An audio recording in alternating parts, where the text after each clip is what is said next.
Halo semuanya, kembali lagi bersama saya di Santuy Course. Jadi ini adalah video lanjutan dari video konfigurasi elektron yang kemarin, di mana kemarin kita membahas tentang konfigurasi elektron berdasarkan kulit. Nah, di video berikut ini kita akan membahas konfigurasi elektron, tetapi yang kedua yaitu berdasarkan subkulit ya. Jadi nanti video terakhir kita adalah bilangan kuantum ya setelah konfigurasi elektron subkulit. Jadi untuk materi konfigurasi elektron nanti ada 3 part, yaitu yang pertama adalah konfigurasi elektron kulit, yang kedua adalah subkulit, dan yang ketiga adalah bilangan kuantum. Di sini kemarin itu kita sampai di slide yang ke-7 lah, di mana ada latihan soal ini. Oke, sekarang kita lanjut masuk ke slide ke-8, di mana kita akan membahas mengenai konfigurasi elektron berdasarkan subkulit. Nah, untuk konfigurasi elektron berdasarkan subkulit sendiri itu ada aturannya, atau kita biasa sebut dengan namanya itu adalah tingkatan energi. Jadi gambar di sebelah sini ya, yang saya lampirkan di sini adalah tingkatan energi. Ya, tingkatan energi ini jadi dalam konfigurasi subkulit tingkatan energi ini haruslah kita ikuti begitu. Jadi kita tidak boleh sembarang mengisi. Jadi untuk tingkatan energi dimulai dari 1S. Lalu angka 2 di sini adalah elektron.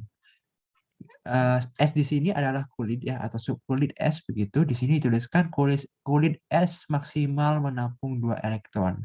Kemudian setelah 1S itu dilanjutkan oleh 2S ya. Jadi di sini ada panah.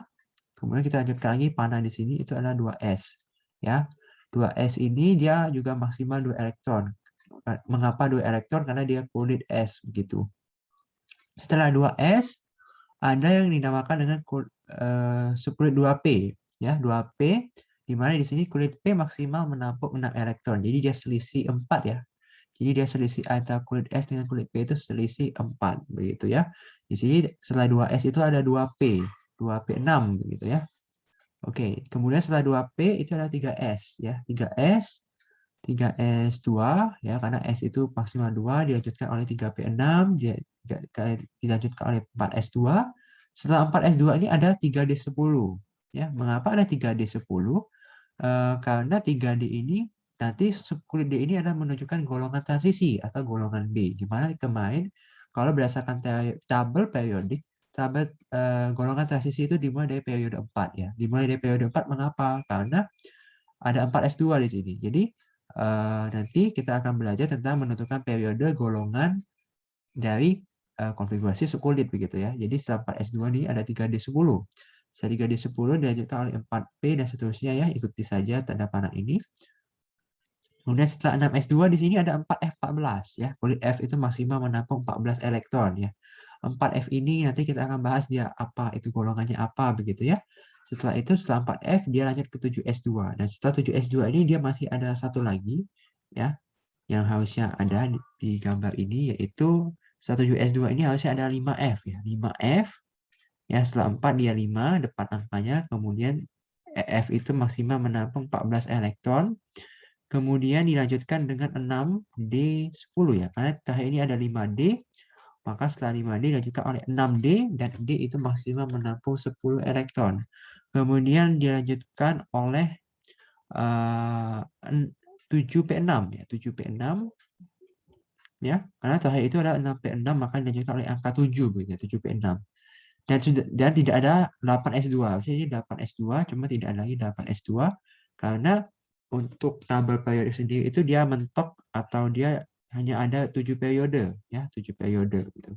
Maka dia tidak punya 8S2 karena kulit S itu nanti kalau kita belajar di periode itu menunjukkan periodenya, angka depannya itu menunjukkan periode ya. Di sini juga sudah di spoiler bahwa ini adalah nomor kulit ya atau periode begitu. Lalu di sini ada jumlah maksimal elektron. Jadi ingat saja SPDF begitu. S itu 2, P6, D itu 10 elektron, dan F itu 14 elektron ya, tingkat energinya. Di sini saya berikan contoh 6 unsur yang sudah saya konfigurasikan subkulitnya. Jadi kita lihat, misalnya kita punya 12 Mg di sini, 12 magnesium ya. 12 magnesium ketika kita akan konfigurasikan, maka kita mulai dari 1S. 1S2. Mengapa kita isi elektron 2? Karena kita mengisi maksimal ya. 1s2, maka ini masih sisa 10 elektron ya. 1s2 berarti 12 dikurang 2 begitu ya, 10 elektron. Ya, kita isikan saja maksimalnya, seperti yang kita belajar di konfigurasi kulit ya. Misalnya kalau kita belajar konfigurasi kulit kan ada 2, 8, 18, 32 begitu ya. Jadi kita isikan saja maksimalnya begitu ya. Kita isikan maksimal setelah 1s2 itu 2s2 ya, setelah 1s itu 2s, 2 itu jumlah maksimal elektron, kemudian dilanjutkan oleh 2p6. Ya, dilanjutkan oleh 2p6 ya, ketika kita tambah 1s2, 2s2, 2p6, maka elektron adalah 10 ya. 2 tambah 2, 4, 4 tambah 6, 10. Dan sini elektronnya ada 12, maka kita masih kurang 2. Setelah 2p itu ternyata dilanjutkan oleh 3s ya. Maka setelah 2p6 itu adalah 3s2 ya. 3s2, maka di sini elektron yang terkumpul sudah sama dengan soal begitu ya. Yaitu di sini ada 12 elektron dan di sini juga ada 12 elektron. Maka konfigurasi berdasarkan subkulitnya adalah 1s2, 2s2, 2p6 dan 3s2 ya. Kemudian kita punya 17 Cl untuk soal nomor 2. Jadi kita sama 1s2, 2s2, 2p6, 2p6 kita isikan 3s2. Setelah 3s2 kita isikan 3p5 di sini. Loh, pertanyaannya mengapa tidak 3p6? Karena ketika kita mengisi di sini 3p6, maka elektron yang dijumlahkan itu menjadi 18 elektron. Ya, di sini ada 4 tambah 6, 10, 10 tambah 2, 12. Ketika kita isi dengan 6, dia ada 18. Sementara untuk untuk elektron soal itu hanya 17, jadi dia kelebihan ya, tidak boleh. Kalau kelebihan begitu ya, makanya kita hanya isi 5 di sini supaya bulat menjadi 17 begitu. Ya. Kemudian untuk 22 Ti sama saja. Maka kita tuliskan 1s2, 2s2, 2p6, 3s2, 3p6, 4s2 dan 3d2. Ya. Ini mengikuti aturan saja. Jadi ketika ada 1s, kita isi dengan elektron s itu adalah 2, kemudian 2s2 dan seterusnya sampai 3d2. Ya, mengapa tidak diisi 3d10 ya? Nanti kelebihan sama kasusnya begitu ya. 3D2 ini maka ketika dijumlahkan elektronnya maka ini hasilnya 22. Jadi kalau teman-teman ada soal PG begitu ya, tentukan konfigurasi elektron bisa dari 17 Cl misalnya. Ya, teman-teman hitung saja yang konfigurasinya itu elektronnya itu ketika dijumlah 17. Ya, kalau bukan 17 berarti salah begitu. Ya. Itu kalau soalnya bentuknya PG ya. Tapi kalau esai ya mau tidak mau kita harus menuliskan 1s2, 2s2 dan seterusnya begitu. Lalu 41 NW ya ini saya rasa sama. Jadi cukup mengikuti aturan tingkat energi saja setelah 1s2 itu 2s2, setelah 2s2 2p6, 3s2, 3p6, 4s2, setelah 4s2 3d10, dilanjutkan sampai 5s2, 5s2 itu dilanjutkan 4d10 dan seterusnya begitu ya. Saya rasa untuk penjelasan pemaparan saya ini cukup jelas ya. Apabila tidak jelas bisa diulang begitu dengan memperhatikan tingkatan energi yang sudah diberikan di sini begitu ya. Oke. Nah, lalu kalau kita lihat, ya saya balik dulu. Kalau kita mengkonfigurasikan berdasarkan subkulit ini cukup panjang, berbeda dengan konfigurasi kulit. Misalnya kalau konfigurasi kulit itu kan, misalnya kita punya sebuah unsur, misalnya 11 Na begitu, maka ini konfigurasinya cukup 281 atau mungkin kita punya misalnya misalnya kita punya 35 Cl begitu, maka ini menjadi 2, 8, 18, 7 ya. Mengapa bisa seperti ini? Silakan tonton di nonton di video sebelumnya ya, yang di part pertama di mana kita membahas tentang konfigurasi kulit begitu. Ya. Nah, karena ini cukup panjang, maka kita bisa mempersingkat konfigurasinya begitu ya dengan golongan gas mulia. Golongan gas mulia adalah golongan 8A. Di sini saya balik dulu ke tabel periodik. Ya, golongan 8A itu adalah He, Ne, Ar, Kr, Xe, dan Rn. Ya. OG tidak termasuk. Jadi kemarin kalau saya bilang golongan 3A itu sampai NH ya, bagian ini tidak termasuk. Ya. Jadi cukup sampai di sini. Ya, sampai di TL, PB, BI, dan seterusnya begitu. Jadi golongan 8A adalah ini. Ya, 8A itu adalah golongan gas mulia. Adalah helium, neon, argon, krypton, xenon, dan radon ya. Dan ini wajib dihafal ya untuk mempersingkat konfigurasi subkulit begitu ya. Mungkin di sekolah teman-teman ada guru yang mau cara panjang atau mungkin ada yang cara pendek yang nanti akan diajarkan begitu ya. Nanti kita pelajari dua-duanya begitu ya supaya nanti mudah. Nah, di sini selain unsur yang dihafal, misalnya He, Ne ini, nomor atomnya juga wajib dihafal. Nomor atomnya itu, kalau kita mau urutkan begitu ya, di sini ada nomor atom namanya ya. Di sini ada 2 ya, He itu atomnya 2, Ne 10, argon itu 18, krypton 36, xenon itu 54, dan neutron itu 86 ya. Jadi ini adalah nomor-nomor yang harus dihafal ya. Karena nanti ini nomor-nomor ini akan kita ingat dalam mempersingkat konfigurasi sukulit begitu. Ya, di sini saya balik kembali kepada slide-nya. Jadi kita bisa menyingkat ya. Contohnya kita pakai soal tadi saja. Misalnya kita punya 12 mg di sini. Ya, kita punya 12 mg, maka ini menjadi 1 S2, 2 S2, 2 P6, 3 S2. Kalau dilihat di gambar ini, 1 S2, 2 S2, dan 2 P6 ini adalah 10 Na. Jadi kita bisa mengganti 1 S2, 2 S2, 2 P6 ya menjadi 10 Na begitu ya. Jadi 10 Na begitu.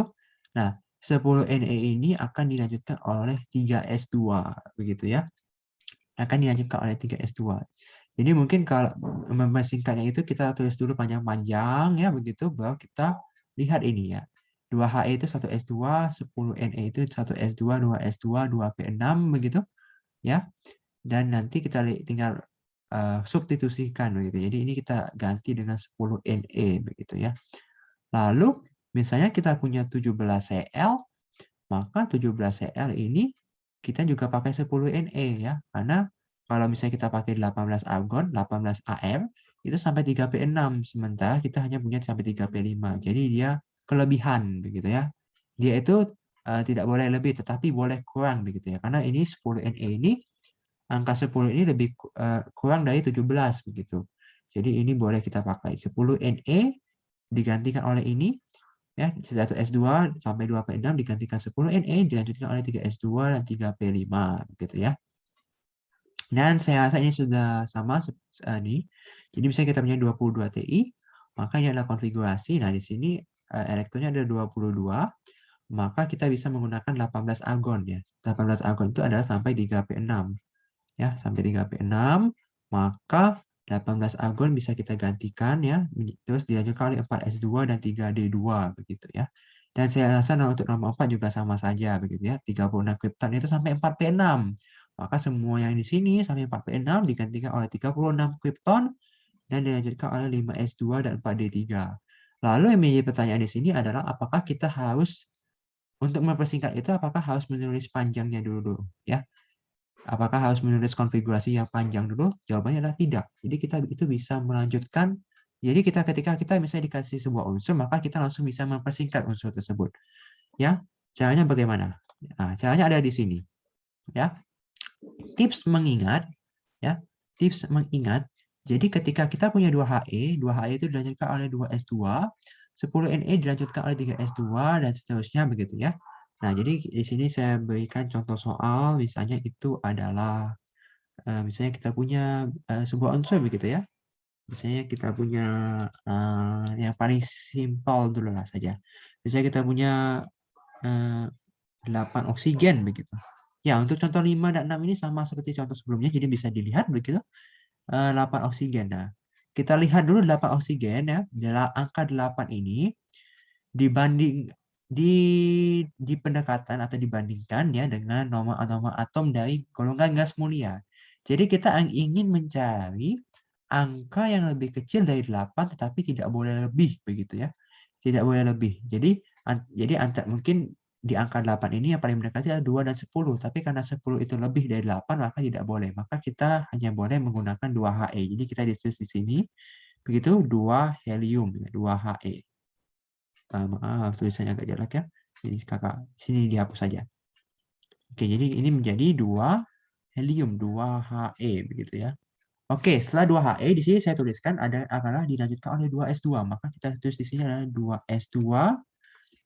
Setelah 2S2 itu dilanjutkan oleh 2P. Nah, jangan lupa di sini 2H ini adalah elektronnya. Jadi 2P di sini tidak boleh diisikan 6 karena kalau diisi 6 ini totalnya 10 ya, di mana kita hanya punya 8 ya soalnya itu, jadi kita cukup tuliskan saja 2P4 begitu ya, karena memang selisihnya 2P4 begitu.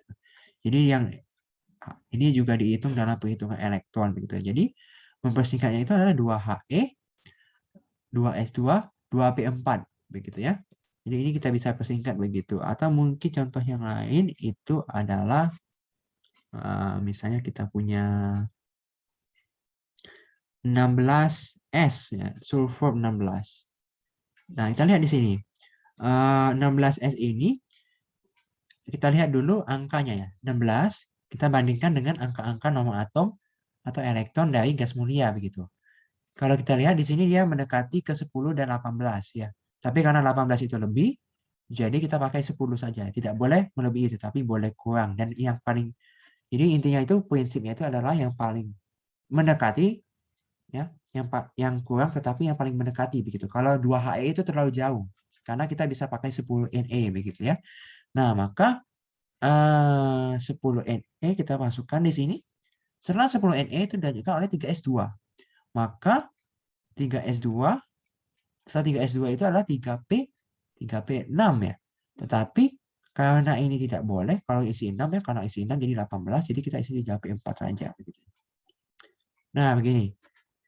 Jadi ini adalah 10 tambah 2 tambah 14 maka jadi 16S. Maka konfigurasi elektron kalau diperpendek dari 16S adalah ya seperti ini. 10Na, 3S2, 3P4 begitu ya. Oke, misalnya kita punya contoh soal lain. Misalnya kita punya berapa ya misalnya 33 GE misalnya.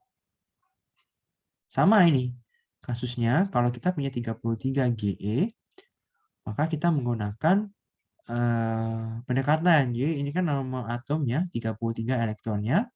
Jadi kita lihat dia lebih mendekati ke arah 18 dan 36 ya. Dia berada di tengah-tengah antara 18 dan 36. Tapi kalau dilihat 36 tidak boleh ya karena dia lebih. Maka kita menggunakan 18 saja, yaitu yang kurang tetapi yang paling mendekati begitu ya. Kalau pakai 10Na dan 2He itu terlalu jauh. Ya, maka ini kita ganti dengan 18 argon begitu ya. 18 argon dilanjutkan oleh 4S2. 4S2, maka ini jadi 20, ini jadi 30 dan dilanjutkan itu adalah 4P ya. 4P maaf, 4P3 ya. 4P3 maka di sini totalnya ada 33. 33 germanium ya. Maka konfigurasi untuk dipersingkatnya adalah seperti ini. Ya, jadi ini adalah cara mempersingkat tanpa menguraikan sepanjang-panjangnya dulu. Kalau misalnya dibuat gurunya itu meminta 2, panjang dan pendek, maka kita mungkin bisa saja menuliskan yang panjang dulu. Kemudian yang panjang-panjang tadi itu digantikan oleh ini, gambar yang sudah tersedia ini ya. Di gambar yang sudah tersedia ini, kita cukup substitusikan saja seperti pada contoh soal dan begitu. Kalau misalnya dia soalnya itu diperpendek, langsung begitu misalnya ketika gurunya memberikan soal dan langsung boleh diperpendek, maka kita bisa gunakan metode ini ya. Mengingatnya itu 2He dilanjutkan oleh 2S2, 10Na dilanjutkan oleh 3S2 dan seterusnya begitu. Ya. Ya, bagaimana kita menentukan golongan dan periode dari konfigurasi subkulit ya. Kalau kita kan sudah belajar dengan kemarin menentukan golongan periode dan juga elektrovalensi. Sebenarnya kalau elektrovalensi itu cukup dilihat dari angka golongan saja, jadi tidak terlalu sulit. Ketika kita sudah tahu golongan, maka kita tahu yang namanya elektron valensi. Nah, untuk ada beberapa kemungkinan yang mungkin bisa terjadi. Jika bahaya dengan subkulit S, ya, maka jadi ketika konfigurasi stop ya di S1, maka adalah golongan 1A. Stop di S2, maka dia adalah golongan 2A, gitu ya. Kemudian jika bahaya dengan P ya, maka ketika bahaya dengan P1, maka dia adalah golongan 3A. Cara hafalnya itu ya tinggal lihat S2, 2 tambah 1, 3 begitu ya. Ini di sini kemudian subkulit S2P2 jadi golongan 4A, yaitu tinggal tambahkan saja ini elektronnya begitu ya. Jadinya S2P6 sampai S2P6 itu golongan 8A. 2 tambah 6, 8 begitu. Oke, ini untuk subkulit S dan subkulit P.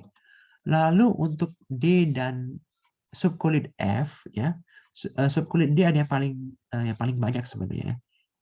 Jadi kalau S2 D1 maka sama. Jadi kita tambahkan saja golongan 3B, S2 tambah D2, S2 D2 golongan 4B, S2 D3 golongan 5B. Nah, yang di sini yang menjadi pertanyaan adalah kenapa ini bukan S2 D4? Ya, harusnya kan ini kalau mengikuti polanya begitu ya. Maka ini adalah S2 D4 ya. Ini harusnya di S2 D4. Tapi kenapa tidak kita pakai?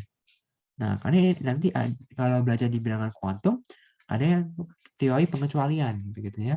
Jadi untuk S2D4 itu dikatakan kurang stabil jika dibandingkan satu SD5. Itu akan membahas orbital yang akan nanti dibahas di bilangan kuantum. Intinya teman-teman ingat saja tidak ada S2D4 dalam konfigurasi. Ketika ketemu S2D4, maka harus diganti dengan S1D5 ya. 1 tambah 5 itu golongan 6B begitu ya. Jadi sama saja, hanya saja yang S-nya itu berkurang 1, D-nya tambah begitu ya. Dan satu lagi pengecualian ada di S2D9 ya. Jadi ini ada dua pengecualian yang harus diingat. S2D9 ini tidak boleh ya. Karena sama aturannya, dia itu dikatakan S2D9 ini kurang stabil jika dibandingkan S1D10. Maka S1D10 adalah subkulit yang dipakai. Ya. Nah, yang cukup unik di sini adalah golongan 8B itu banyak ya. S2D6, S2D7, dan S2D8 ya. Jadi ketika dimulai dari S2D6 sampai S2D8 itu adalah golongan 8B ya. Jadi jangan tertipu begitu ya. Jadi kalau kita punya S2D6 dan punya S2D7 maka ya golongan 8B semua itu. Golongan 1B dilanjutkan oleh S1D10 dan golongan 2B dilanjutkan oleh S2D10 begitu. Lalu untuk untuk subkulit F itu yang paling berbeda. Kalau subkulit F itu dia hanya melihat hurufnya saja. Jadi ketika berbahaya dengan 4F maka dia otomatis masuk ke golongan lantanida. Sementara kalau dia berbahaya dengan 5F maka dia adalah golongan actinida. Nah, kalau teman-teman bingung, golongan actinida dan lantanida itu ada di tabel periodik sebenarnya. Jadi kita balik dulu ke tabel periodik kalau teman-teman mau tahu. Golongan lantanida itu ada di sini. Ya, dia sebenarnya ada di golongan B sini ya. Yaitu nomor atom dari 57 sampai 71. Jadi di sini kurang lebih ada 14 unsur begitu ya. Ada 14 unsur termasuk lantanida dan ada 14 unsur juga termasuk actinida. Jadi dia adalah di sini dan di sini yang kemudian dijabarkan lagi menjadi ini semua ya. Ini biasanya ada golongan buatan semua ini kalau sudah di bawah-bawah ini ya begitu. Jadi itu adalah golongan lantanida dan actinida ya. Oke. Ya, di sini kita memakai soal yang sama. Jadi kita tidak perlu mencari-cari soal. Jadi di sini kita punya 12 mg. Di sini saya menggunakan konfigurasi yang panjang. Kalau mau pakai konfigurasi yang pendek pun nggak masalah, karena nanti akan tetap ketahuan golongannya begitu ya. Dan kalau tidak percaya, misalnya kita punya ini ya, misalnya di nomor 1 ini kalau kita perpendek tadi, misalnya di ini yang kita perpendek tadi kan ini adalah jadinya adalah 10 neon ya, dilanjutkan oleh 3s2 ya, sama dia tetap kelihatan 3s2. Jadi ketentuannya adalah ketika berakhir dengan S2 begitu ya, bisa dihapus saja karena sama saja begitu.